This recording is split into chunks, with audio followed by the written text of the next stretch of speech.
I'm a fat kid from Pico Rivera turned DJ turned Teamster.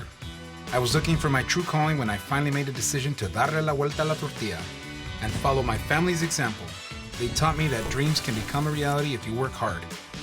That's when I knew I wanted to become a chef.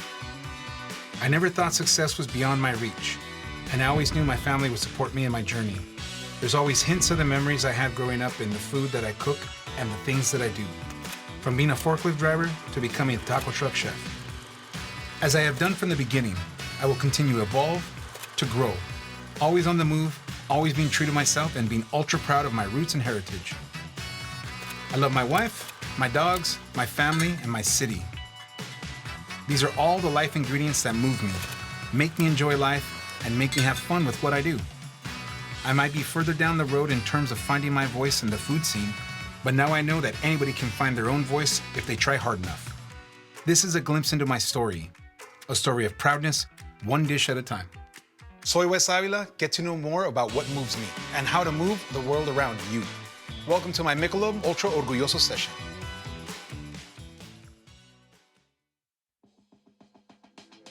When I started selling tacos on the street, my wife said to me, "Do it your way." And I've always kept that philosophy. The food I cook is personal and has been influenced by the experiences that have made me who I am.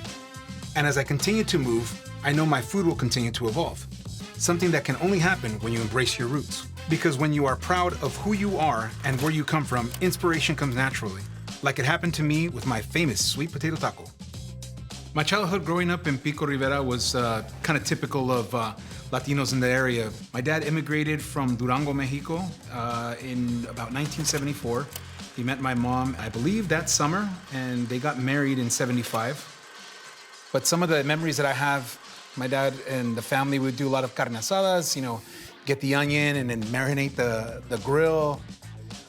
Whenever I make chile in the restaurant or whenever I go into somebody's house and they're making chile, it always reminds me of the smells of growing up in my mom's house. My mom's kitchen, she was making chile. If you had to duck and crawl, we were like super dramatic little kids, so we were like crawling on the floor, "Mom, stop, stop, stop," when she'd be tostando the chile de árbol on the comal. So whenever I have that smell in the restaurant, it always takes me back to Pico and my mom making those salsas with the chile de árbol. One of the shifts in my food and my cooking was creating the sweet potato taco when I first started my cart. A lot of that influence came from a time when it was a lot of pain. When I was about 15, my mother passed away. So around the time that she passed away, my tias, specifically my tia Merlinda, would come by with bags full of potato tacos, like the fried crunchy potato tacos and then like a little butter cup left over with salsa verde. So we would have something to eat because my dad still worked. He had to work his full-time job. So this taco right here, it's kind of a recreation of the taco that I had that my tia Melinda would make for us as kids. I wanted to kind of reinvent it and pay homage to it.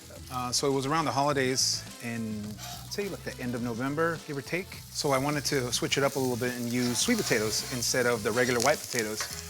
And which better way to do that than to start pairing that with like a nut salsa.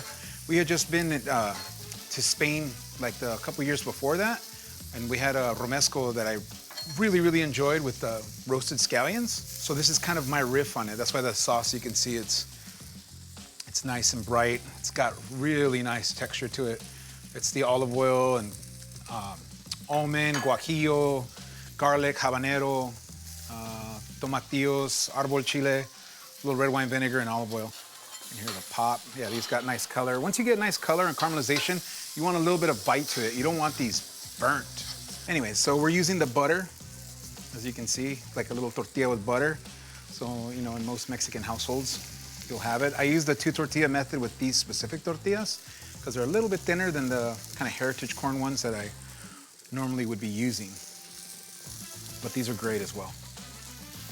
So I'm gonna lower my heat all the way down to about a medium-low heat on this side, and then this one's about a medium heat so I can warm up my tacos. Good. That's the thing, used to bring all the boys to the taqueros, that smell, the plancha and the smoke and all that good stuff. And then one of the key things to this is cooking the sweet potatoes just right. The creaminess of the balbreso, of the feta, the crunchiness of the corn, and you gotta make the salsa right. You wanna take the time off of it when you serve it, because you don't want that.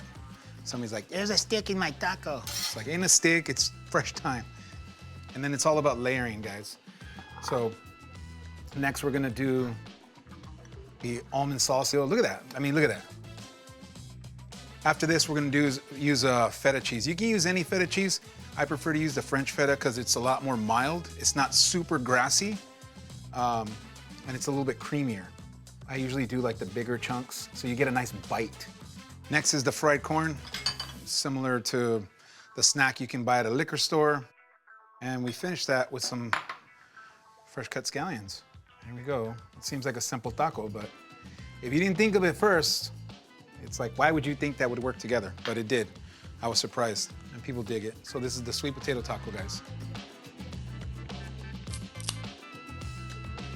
And just when you think you have things figured out, just when you find your way, boom, the world hits you with a pandemic. Just because following your dreams isn't hard enough. That's why you need to keep moving forward, my friend. Always reinventing yourself, ready to start over with something new. In my case, that something new was a sandwich shop where I created my now classic torta a pie de cochon.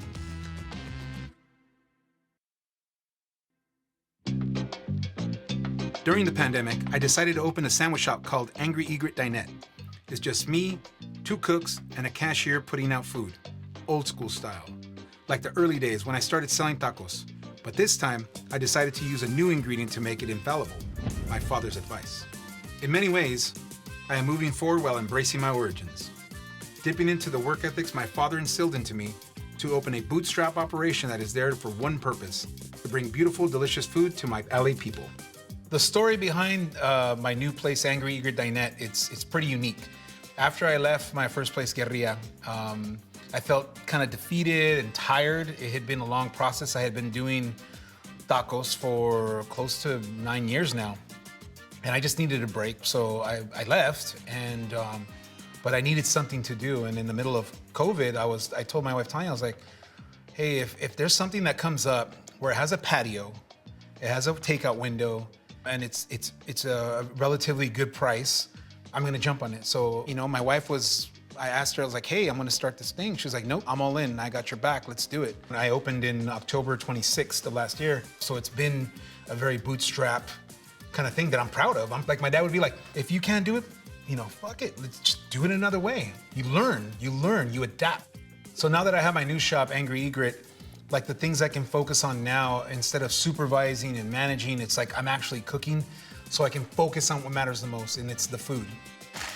So next we're gonna do the pork sandwich, or torta, that I've kind of modified. It's an inspiration from one of my old chefs. So we have some pork shoulder here. We're gonna season it, a little bit of salt. This dish reminds me of like the French training I had. It takes me back to like my roots of my cooking. Like my cooking is very classical in the sense that I'm classically trained in the French style, but with the Mexican soul. But this right here is the a pie de cochon. So this one we roast, and I'm gonna mix this with chopped up pig's feet, and it becomes like a very rich paste almost. So we're gonna make like a patty out of it. So that's gonna roast about 4 to 5 hours on low heat, I'd say about 225 degrees. We're gonna pull that out, shred that up, mix it up with pig's feet, and we're gonna make our patty and start to assemble our tortas.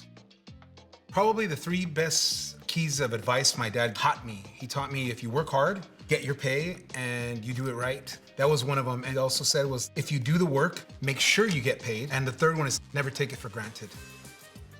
So now I'm adding a little bit of the habanero mustard. It's a habanero chile, whole grain, Dijon, a little bit of aioli. You can see that nice rich sauce. Okay, we go with our patty. Look at that. I'm gonna hit it with our salsa, a little salsa seca, a little bit of chive, a little bit of fresh dill. That. Boom. I love cooking because you never know what can happen in a kitchen. It doesn't matter if you're the best chef or an apprentice. You just don't know what might happen. If you have pride in your work, your achievements can take you all over the world. And that's the reason why I started off on my own, and that's the reason why I'm on the other side of the world. Sayonara. The first time I considered becoming a chef was after a fishing trip with my friends. On that same trip, I also learned two important things. First, patience has its rewards.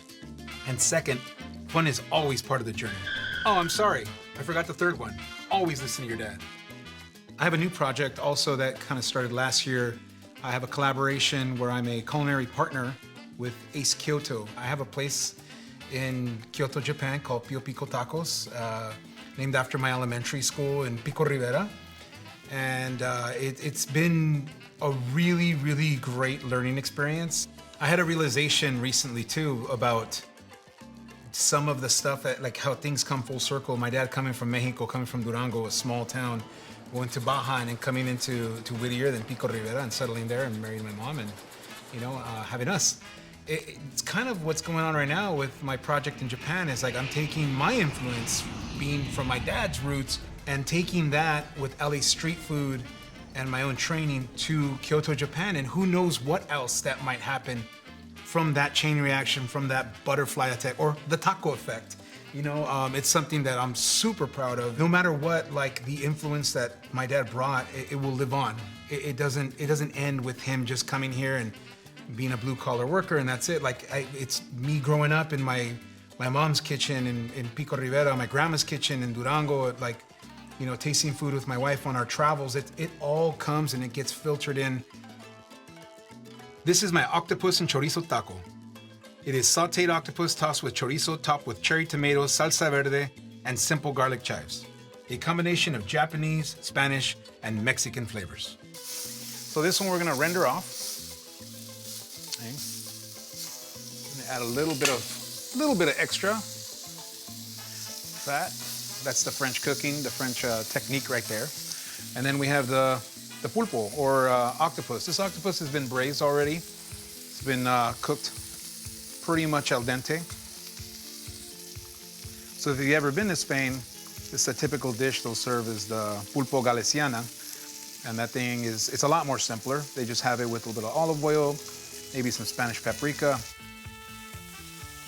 Chef over there, Moto from Pio Pico Tacos. His dad works in farming and he works at the university and is in the agricultural department.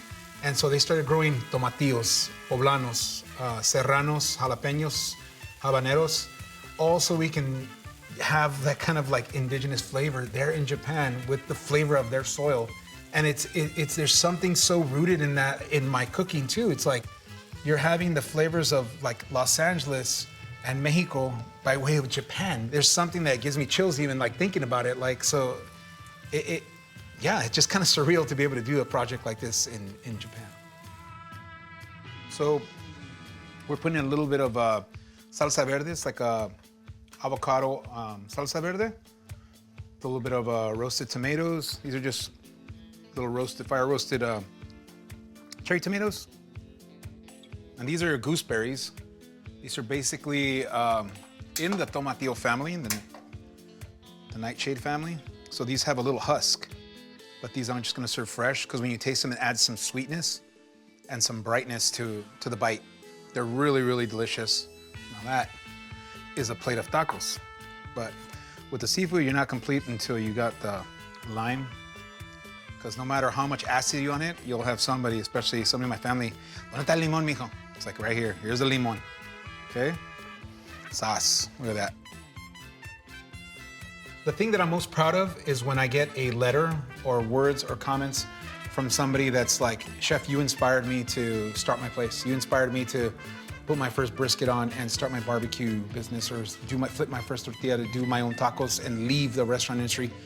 For me, it's it's influenced people to start their own business. It's not even it doesn't even have to be food. It's just taking that first step. They're like, I saw you do it, Chef, so I want to do it. So it's I'm proud of inspiring others to embrace their roots and to be proud of who they are.